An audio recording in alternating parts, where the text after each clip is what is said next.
నమస్కారం బాలాగారు. నమస్తే. వైసీపీ ఖచ్చితంగా గెలుసుద్దని రకరకాల సర్వేలు ఇచ్చారు. మీరు అసలు ఏకంగా పవన్ కళ్యాణ్ గారికి పోటీగా జాతీయ జనసేన అనే ఒక దాన్ని కొంతమంది మీరందరూ కొంతమంది ఏం కాదు, నేనే స్థాపించాను. అవునా, మీరే స్థాపించారా? ఉన్నట్టున్నారు ఇంకా మెంబర్స్ అంటే ఇంకా కామన్ గా ఉంటారు కదా, నాగేశ్వరరావు, పవన్ కళ్యాణ్, ఇంకా కొంతమంది రకరకాల వ్యక్తులు ఉన్నారు. ఎన్నో జిమ్మిక్కులు చేశారు, మ్యాజిక్లు చేశారు, అన్ని బెడ్స్ కొట్టే. ఎందుకు బెడ్స్ కొట్టే? బెడ్స్ కొట్టడం అంటే మీకు మా దగ్గర ఏమి వేల కోట్ల రూపాయలు ఫండింగ్స్ లేవు. మాకెవరు ఫారెన్ నుంచి లేకపోతే ఇంకొక చోట నుంచి ఫండింగ్ ఎవరు ఇవ్వట్లా. ఇంకో మాట చెప్పండి. అవును, ఫండ్స్ మాకెవరు ఇవ్వరు. మేము వేసుకొని నేను కష్టపడి సంపాదించుకున్న డబ్బుల్లో నా డబ్బులు వేసుకొని పవన్ కళ్యాణ్ గారిని టార్గెట్ చేయాలనుకున్నారు. పవన్ కళ్యాణ్ గారిని టార్గెట్ చేయడానికి మాకేమన్నా శత్రువా ఏంటి? మరి పేరు పెట్టారుగా ఆ వ్యక్తి. మాకు పవన్ కళ్యాణ్ గారి సంబంధించిన వ్యక్తిని తీసుకురావటం. నాకు విషయం చెప్పండి. ఇప్పుడు మీరు అంజిబాబు గారు, ఇప్పుడు మీరు ఇంకో మాట కూడా అన్నారు, నేనే పెట్టాను అని కూడా అన్నారు. అది కూడా మాట అన్నారు. రాజ్యాంగం నాకు కల్పించి నాకు డెఫినెట్ గా మళ్ళీ ఇప్పుడు అది పక్కన పెట్టేసి రేపు రాబోయే రోజుల్లో ఆంధ్రప్రదేశ్ లో జరగబోయే అవినీతి మీద మళ్ళీ ఇంకొక కొత్త పార్టీ కూడా పెట్టబోతున్నాం. పెట్టండి, తప్పలేదు. మరి రాజ్యాంగం కల్పించిన హక్కు. ఏకంగా పవన్ కళ్యాణ్ గారి పేరుకు సంబంధించిన వ్యక్తిని కూడా తీసుకొచ్చి మీరు పార్టిసిపేట్ చేయించారు. సార్ అంటే మీరు ఏమంటున్నారు?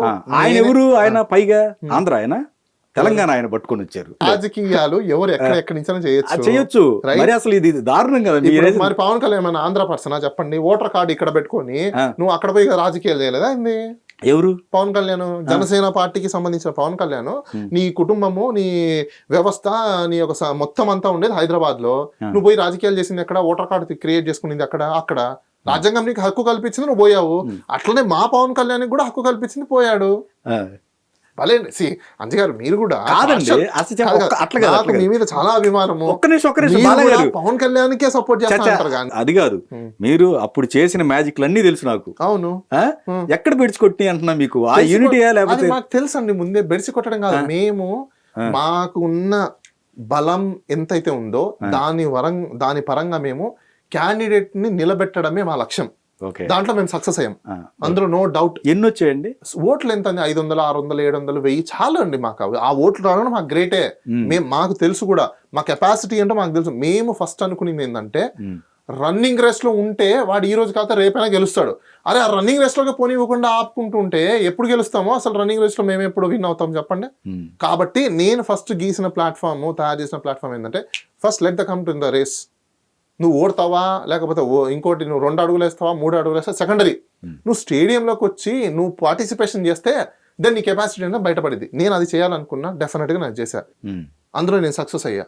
మీకు ఇంకో విషయం చెప్తున్నానండి, రైతులు నామినేషన్లు వేశారు, గుర్తుందా మీకు? ఇప్పుడు 2019లో ఆ కాన్సెప్ట్ కూడా నేనే డిజైన్ చేశాను. ఇంకొకటి బాండ్ పేపర్ మీద, ప్రామిసరీ నోట్స్ మీద మేనిఫెస్టోని క్రియేట్ చేసి కొంతమంది ఎమ్మెల్యేలు, కొంత రాజకీయ నాయకులు చేశారు. జేడీ గారు కూడా, అది కూడా నేను కాన్సెప్ట్ క్రియేట్ చేసింది. ఇలాంటి రకరకాలు ఉన్నాయి కొత్త కొత్త కాన్సెప్ట్లు పాలిటిక్స్ లో. వాటికను ఇప్పుడు మీరు చేసిన దీనికి చాలా తేడా ఉంది. ఇది కొత్త కాన్సెప్ట్ అండి. ఓట్లు చీల్చాలనో లేకపోతే ఇంకోటో.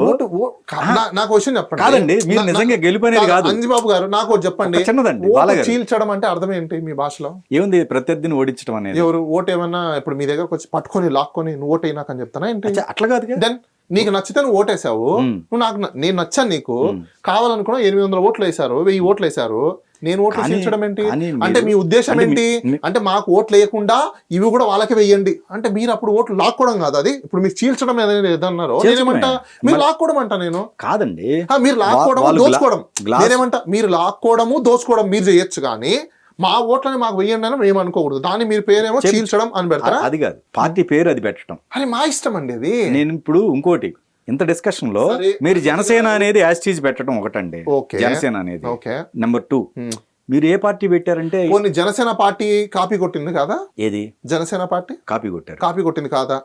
మీరు చెప్పండి, కాపీ కొట్టింది అవునా కాదా? చెప్పండి, మీరే చెప్పండి. కాపీ కొట్టిందే. ఓకే, నవతరం పార్టీని కాపీ కొట్టిందే, నవతరం బైలాస్ ని కాపీ కొట్టిందే, నవతరం వాళ్ళతో మాట్లాడి మొత్తం అన్ని డీటెయిల్స్ తీసుకొని పెట్టిందే. అసలు జనసేన పార్టీ స్థాపించింది ఎవరో తెలుసా మీకు? పవన్ కళ్యాణ్, మాడిశెట్టి రాఘవయ్య గారు, దాని ట్రెజరర్, ఫస్ట్ ఉన్న ట్రెజరర్ ఈ రోజు ఎక్కడికి వెళ్ళాడు? మాడిశెట్టి రాఘవయ్య గారు పెట్టిన డబ్బులు, ఇన్వెస్ట్మెంట్ మొత్తం అంతా ఆయన దగ్గర నుంచి తీసేసుకొని ఆయన ఎందుకు బయటికి తరిమేశారు? ఆయన పెట్టిన పార్టీ, ఆయన అన్నం పెడితే ఆయన అన్నం పెట్టిన ప్లేట్లోనే ఆయననే లేకుండా చేశారు మీరందరూ. మీరు మాట్లాడతారు ఏంటండి? ఎక్కడ పోయారండి ఆయన? రాఘవయ్య గారు ఎక్కడ వెళ్ళిపోయారు? అందుకని జాతీయ జనసేన పెట్టారు మీరు. మీరు మీకు అన్నం పెట్టిన వ్యక్తినే మీరు బయటికి తోసేశారు. మీరు ఎందుకు తోసేశారు? నేను మీ డబ్బులతో పెట్టారా? ఆయన అంటాడు కదా నేను చెక్కులు ఇచ్చుకున్నాను. ఓకే, బహిరంగంగా రమ్మని చెప్పండి, మొత్తం లిస్టు తీద్దాం. ఈయన ఎప్పటి నుంచి సినిమాలు చేశాడో ఆ రోజు నుంచి సినిమాలు మొత్తం అన్ని తీద్దాం.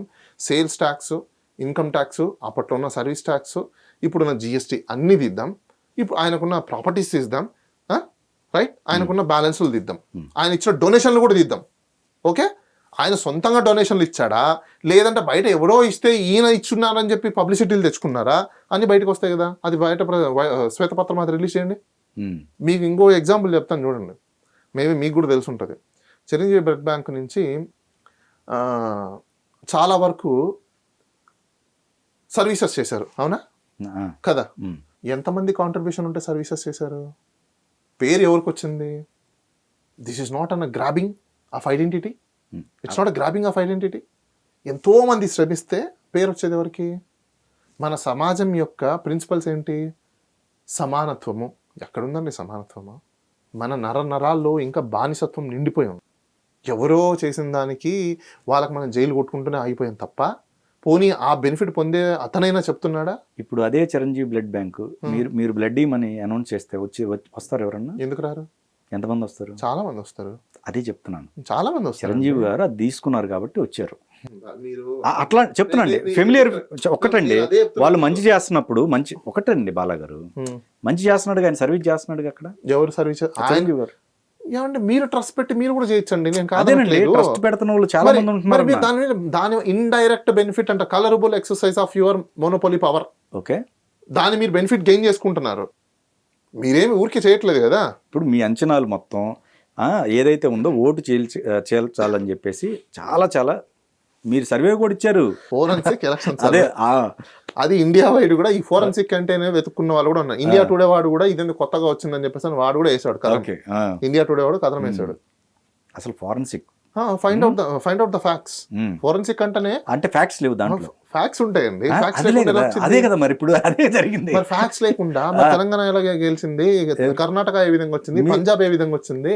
మీరు చేసిన వాటిలో 2 స్టేట్లు పోయాయి. ఏ స్టేట్ పోయింది? తెలంగాణ లేదు. తెలంగాణ స్టేట్ కాంగ్రెస్ కి నేను ఇచ్చింది, టిఆర్ఎస్ కి ఇచ్చారు. చూసుకోండి ఒకసారి రికార్డులు తిరగేసిన ఉంటాయి. నాది స్పెషల్ షో ఆర్టీవీలో నడిచింది, చూసుకోండి. ఫస్ట్ చెప్పిన వ్యక్తి నేనే. తెలంగాణలో టిఆర్ఎస్ పార్టీ ఓడిపోబోతుంది, సీట్లు ఎన్ని సీట్లు వస్తున్నాయి అనేది చెప్పింది కూడా. నా తర్వాత మిగతా వాళ్ళందరూ నా దగ్గర నాకు ఫోన్లు చేసి డేటాలు తీసుకొని నెక్స్ట్ డే నుంచి ఆర్టీవీలో వచ్చిన తర్వాత నుంచి అందరూ కూడా కాంగ్రెస్ పార్టీ వస్తుంది నినాదాలు తీసుకుంటే కేటీఆర్ ఆ రోజు వార్నింగ్లు కూడా ఇవ్వడం జరిగింది బహిరంగంగా. సరే, ఇక్కడ మీ అంచనాలు వైసీపీకి సంబంధించి ఎక్కడ ఫెయిల్ అయినాయి? స్ట్రైట్ గా చెప్పమంటారా? అంటే జనాలు నమ్మరు, లేదనుకుంటే నేను చెప్పినా కూడా మీరేమంటారంటే మీరు కూడా అట్లే అయిపోయారులేండి అంటే చెప్పండి. It's very simple. Vote manipulations, EVM manipulations and district election officers and district officers ఎవరైతే ఉన్నారో వాళ్ళందరూ, ఎలక్షన్ ఆఫీసర్స్ అందరూ సపోర్ట్ వల్లనే ఈ రోజు ప్రాపర్ గా అక్కడ ఎలక్షన్స్ జరిగాయి, నెగ్గారు. అందరూ 150 అన్నప్పుడు కూడా అంతే జరిగింది. అంతే జరిగింది. 150 అన్నప్పుడు కూడా అంతే. సూపర్ అండి. ఇప్పుడు ఇది బాగుంది. ఇంకా నిజమే, అది ఆ టైంలో జరిగింది, ఈ టైంలో జరిగింది, దాంట్లో డౌట్ ఏముంది? అంటే ఊరికే ఎలక్షన్ జరుగుతున్నాయి అంతే. ఓట్లు ఎలక్షన్స్ జరుగుతున్నాయి తప్ప రియల్ గా వాళ్ళు ఇప్పుడు నిజంగా వాళ్ళు వేసిన ఓట్లు అంటున్నారు కదా. నేను ఓపెన్ గా చెప్తాను, ఎలక్షన్స్ అయిపోయిన తర్వాత మీకు ఎక్కువ పెద్ద మెకానిజం అక్కర్లేదు. మీరే ఒక ఆర్టీఏ పెట్టండి, ప్రజలందరూ చూడండి. ఇదంతా ఏమన్నా ఆర్టీఏ పెడతారంటే ఎలక్షన్ కమిషన్ ఆఫ్ ఇండియాకి ఆంధ్రప్రదేశ్ లేదంటే తెలంగాణ మీరు నోటిఫై చేసిన ఎలక్ట్రోల్స్ ఎన్ని, వ్యాలిడ్ ఎలక్ట్రోల్స్ పోల్ అయిన ఓట్లు ఎన్ని, రిజల్ట్స్ వచ్చిన బ్యాలెట్ ప్లస్ ఈవీఎంలో వచ్చిన ఓట్లు టోటల్ ఎన్ని అని మీరు క్యాలిక్యులేషన్స్ వేసుకొని చూసుకోండి. అయిపోయిందండి. ఇంకా 151 అప్పుడు చెప్పేశారు. 151 అప్పుడు ఇలా జరిగింది, ఇప్పుడు కూడా ఇంతే జరిగింది, అయిపోయింది. ఇంకా క్లోజ్. మీకు దాని గురించి ఇంకా డిస్కషన్ లేదు, అయిపోయింది. ఒక చోట జరిగింది అన్యాయం, కానీ అన్ని చోట్ల జరిగాయి అన్నమాట. అన్ని అంటే అన్ని లాస్ట్ అప్పుడు ఇప్పుడు జరిగింది. దానికి ఒక ప్రిన్సిపల్ ఉంది. ప్రిన్సిపల్ ఏంటి అంటే ఫస్ట్ ప్రొపగండాని చేస్తారనమాట. ఓకే, అంటే నేను ఒక పొలిటికల్ కన్సల్టెంట్ కాబట్టి మీకు చెప్తున్నా. ఫస్ట్ ఒక ప్రొపగండాని క్రియేట్ చేస్తారు. ఏమి లేదని అక్కడ బుష్ అంటారు. ఆ బుష్ లోనే మొత్తం జనాలు ఏమనుకుంటారంటే ఏదో బుష్ అంటారు. సీన్ కట్ చేస్తే ఏమైందంటే అక్కడ మొత్తం మేనేజ్ చెప్పేసి వీళ్ళు వేయకపోయినా కూడా పడిపోయింటాయి ఓట్లు. ఇంకా ఓకే, ఇది అక్కడ జరిగేది. సో ఇప్పుడు రియాలిటీకి వద్దాం. ఓకే, అది కూడా ఒకటి, అదొక అభియోగం. ఓకే, రియాలిటీకి వస్తేనా ఇంకోటి కూడా చెప్తాను నేను. చెప్పండి. ఒకటి అది, ఎందుకంటే దాంట్లో నాకే తెలుసు, నేనే ఐ విట్నెస్. అది ఏంటో అనేది కూడా నేను మీకు చెప్తా దానికి వెళ్ళే ముందు.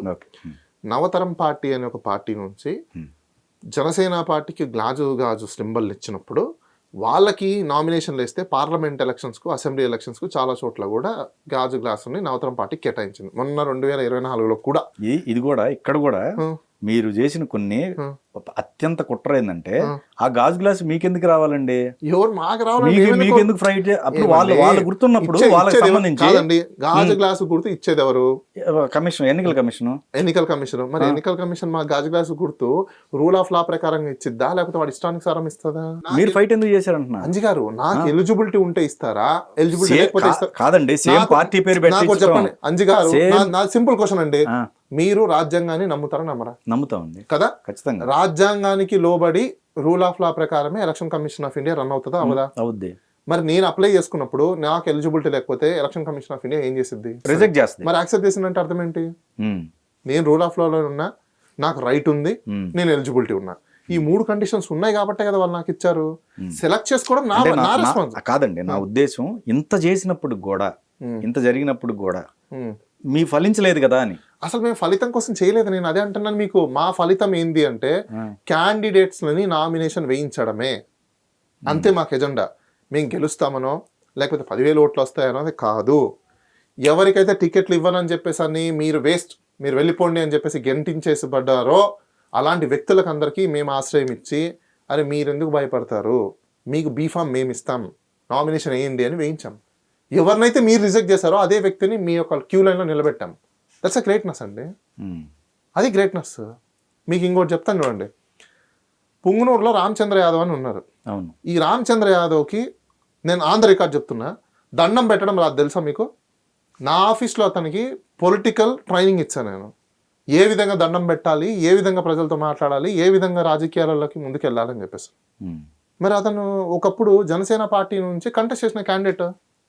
ఈ రోజు అతను సొంతంగా పార్టీ పెట్టారు. ఆయనకు మీరు నేర్పారు. అవును. ఓకే, సరే ఇక్కడికి వద్దాం. ఇప్పుడు దేన్ని ఏమైంది? ఇది ఏది?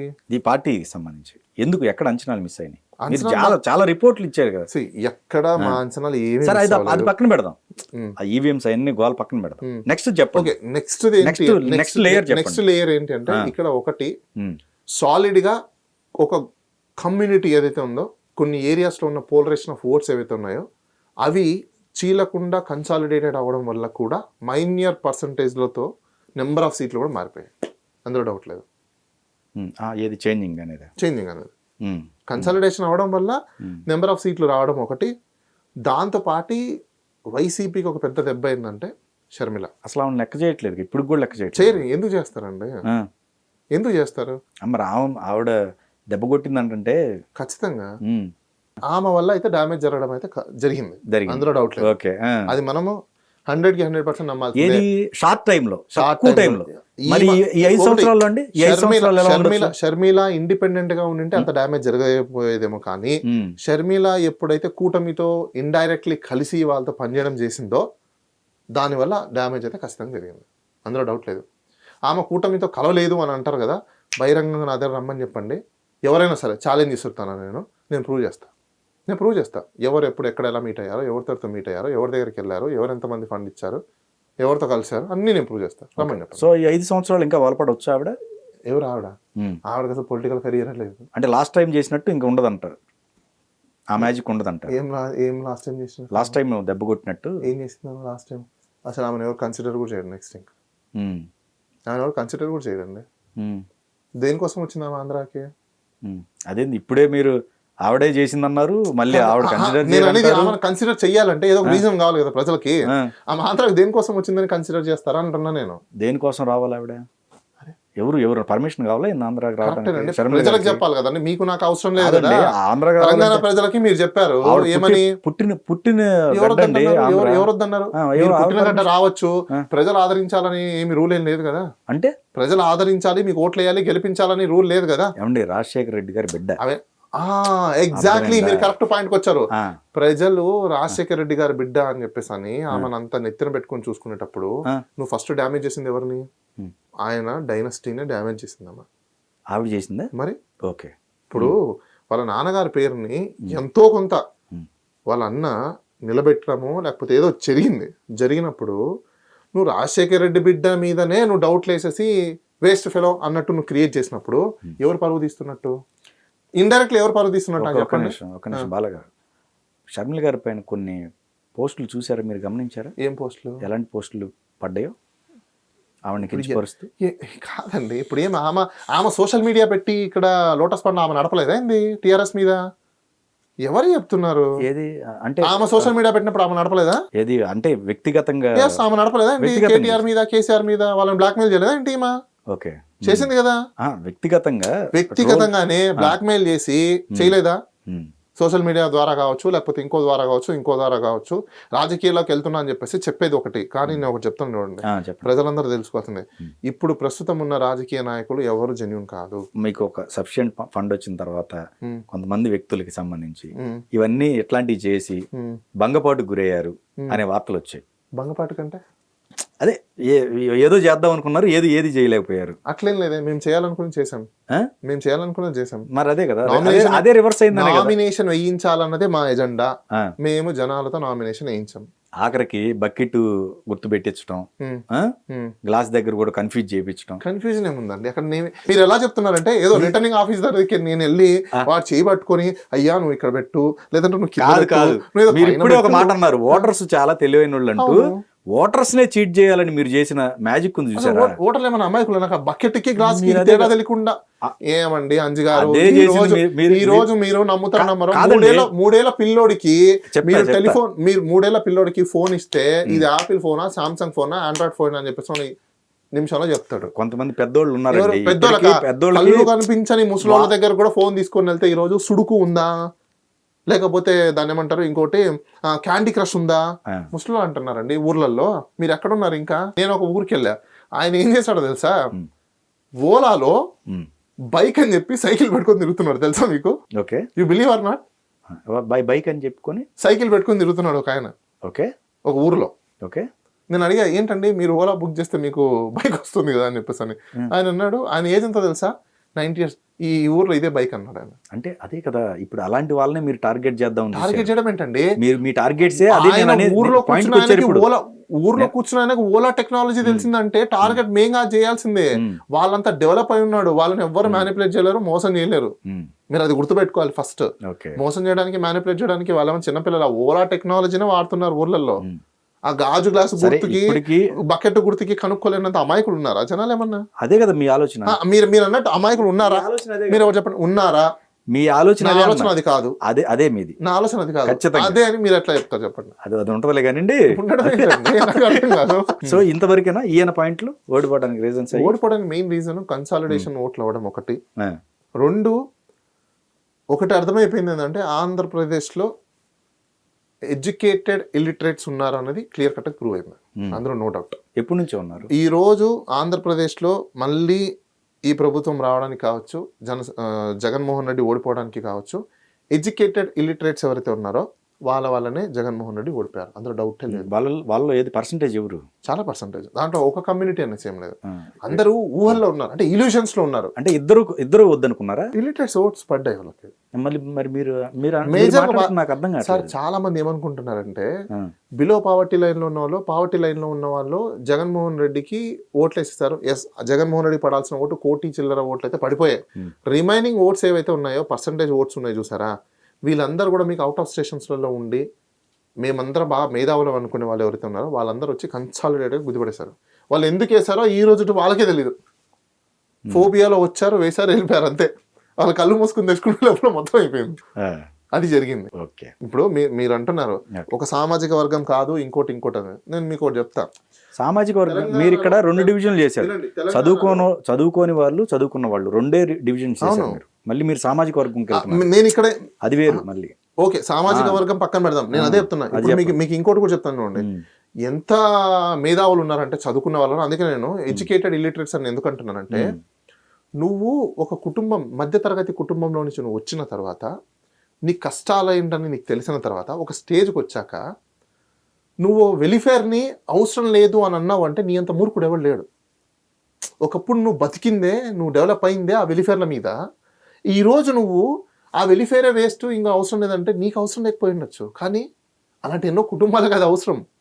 నువ్వు ఇప్పుడు సంపాదించుకుంటున్నావు, జాబ్ తెచ్చుకుంటున్నావు, వెరీ వెల్, మంచిది, నో డౌట్ అందులో. కానీ నేను ట్యాక్స్ కడుతున్నా, ఈరోజు నాకు పెయిన్ వస్తుంది, నేను వెలిఫేర్ ఎవరికి ఇవ్వను అన్నప్పుడు, నీ పరిస్థితుల్లో ఉన్నప్పుడు నీకు వాళ్ళు అలా అనుకుంటే నువ్వు ఈరోజు ఈ స్టేజ్కి ఉండేవాడు కాదు. ఇది ఎడ్యుకేటెడ్ ఇలిటరేట్స్ తెలుసుకోవాల్సిన అంశం. నేను ఎందుకు చెప్తున్నానంటే, నేను చాలా మందితో కలిసి ఈ విషయాల మీద మాట్లాడాను కాబట్టి నాకు చాలా బాధ అనిపించింది. నీ యొక్క నిజమైన పరిస్థితులను నువ్వు మర్చిపోయి ఈరోజు మాట్లాడుతున్నావు అంటే నీ అంత మూర్ఖుడు ఎవరు లేడు అనిపించింది నాకు. అంటే మీరు మిమ్మల్ని అనట్లేదు, జనరల్గా చాలా మంది. ఎందుకంటే మీ అమ్మ నాన్న కష్టపడిన టైంలో ఆ వెలిఫేర్ ఉండడం వల్లే నిన్ను బయటికి పంపించి చదివించగలిగారు. అదే చదువు లేకు, ఆ వెలిఫేర్ కానీ ఆ సపోర్ట్ కానీ లేకపోయింటే ఇక్కడ పొరపాటు పడ్డారంటారా? ఖచ్చితంగా అందులో డౌటే లేదు. Okay okay. అండ్ ఇంకోటి నాకు అర్థమైన విషయం ఏంటంటే, ఆంధ్రప్రదేశ్లో ఎవరు కూడా పేదవాళ్ళు లేరు, ఇట్స్ క్లియర్. మరి పేదవాళ్ళ కోసమే బతుకుతున్నా అన్నారు కదా. ఎవరు పేదవాళ్ళు లేరండి అసలు ఆంధ్రప్రదేశ్లో. అవన్నీ వేస్ట్. మళ్ళీ జగన్మోహన్ రెడ్డి గారికి అవన్నీ వేస్ట్ అండి. పేదలు ఉన్నారు, అసలు బతకలేని వాళ్ళు ఉన్నారు అనడం మాత్రం అబద్ధము. ఆంధ్రప్రదేశ్లో బతకలేని వాళ్ళు అనే వాళ్ళు లేరు. ఏ ఇంటిలోకి వెళ్ళినా మీరు వాళ్ళ ప్రతి ఒక్క ఇంటిలో మినిమం ₹1,00,000 సేవింగ్స్ లేని ఇండ్లు అయితే లేదు. ఇది క్లియర్. ఇప్పుడు మరి అమ్మఒడి లేకపోతే ఇప్పుడు విద్యా దీవెన బెనిఫిట్ అండి, తీసుకుంటారండి. ఎందుకు తీసుకోరు? పేదల కోసమే కదా. అవును, పేదలే. ఎవరు కాదన్నారు? పేదలు కాదు. పేదలకు డెఫినేషన్ ఇచ్చారు కదా. 2 లక్షల లోపల ఉంటే ఒక పేద, 1.5 లక్షల లోపల ఉంటే ఇంకో పేద. రకరకాల పేదలకి కేటగిరీస్ ఉన్నాయి కదండి. ఓకే. ఆటో డ్రైవర్ చేసుకునే వాళ్ళు పేదలు, కూలి పని చేసుకునే వాళ్ళు పేదలు, తాపి పని చేసుకునే వాళ్ళు పేదలు, మార్కెట్లో పని చేసే వాళ్ళు పేదలు. వీళ్ళందరూ పేదల కిందకే కదా వస్తారు. వాళ్ళ జీవితం గడుస్తుంది. కానీ జీవితం గడవడం వేరు, జీవితం అభివృద్ధి చెందడం వేరు. అభివృద్ధి చెందాలంటే ఎక్కడో చోట మీకు సపోర్ట్ అనేది కావాలి. ఆ సపోర్ట్నే వెలిఫేర్ అని అంటారు. ఓకే. అంటే ఎక్కువ స్కీమ్లు ఇవ్వటం కూడా దెబ్బ పడింది అంటారా? నాకు ఖచ్చితంగా పడింది. అవి రివర్స్ అయినాయి ఆయనకి. రివర్స్ కాదు, ఆయన స్కీములు ఇచ్చింది ఆయనకి గుద్దిబండ ఎందుకు కూర్చుంది అనేది ఎగ్జాంపుల్ మీకు చెప్పా. నువ్వు ఏ ఇంటికైతే స్కీమ్ ఇచ్చావో ఆ ఇంట్లో కుర్రాడు నీ డబ్బులతోనే చదువుకొని ఈ రోజు నా డబ్బులు పోతున్నాయి కుర్రో మొర్రో అని మొత్తుకున్నాడు. పాయింట్ మీకు అర్థమైందా మీకు? నేను ట్యాక్స్ కడుతున్నా, నాకు వెల్ఫేర్ వద్దు, వాడికి ఇవ్వకండి అంటున్నాడు. కానీ వాడు బాగుపడింది దాని నుంచి. వాడికి అది అర్థం కాలేదు. ఎందుకు? ఎడ్యుకేటెడ్ ఇల్లిటరేట్ సైకలాజికల్ డిజార్డర్స్లో ఉన్నారు కాబట్టి వాడికి రియాలిటీ అర్థం కాల. నువ్వు ఈరోజు హైదరాబాద్కి వచ్చేసి నువ్వు హైదరాబాద్ ప్రపంచాన్ని చూసేసి వావ్ అని అనుకుంటున్నావు. కానీ నీ రియాలిటీ ఏంటి? నీ ఊరు రియాలిటీ నువ్వు దాన్ని మర్చిపోయావు. ఈడ జాబు పోతే, ఈడ తంతే, నువ్వు ఆడిపోయబడాలి. Same place. అది మర్చిపోయారు. ఎప్పుడు గుర్తొస్తుంది తెలుసా మీకు? ఈడ తన్నినప్పుడు, ఊడిపోయినప్పుడు, ఆడిపోతారు చూసారా, ఆ రోజు రియలైజ్ అవుతారు. ఆ రోజు రియలైజ్ అయినంత మాత్రాన ఏమి లేదు, శూన్యం.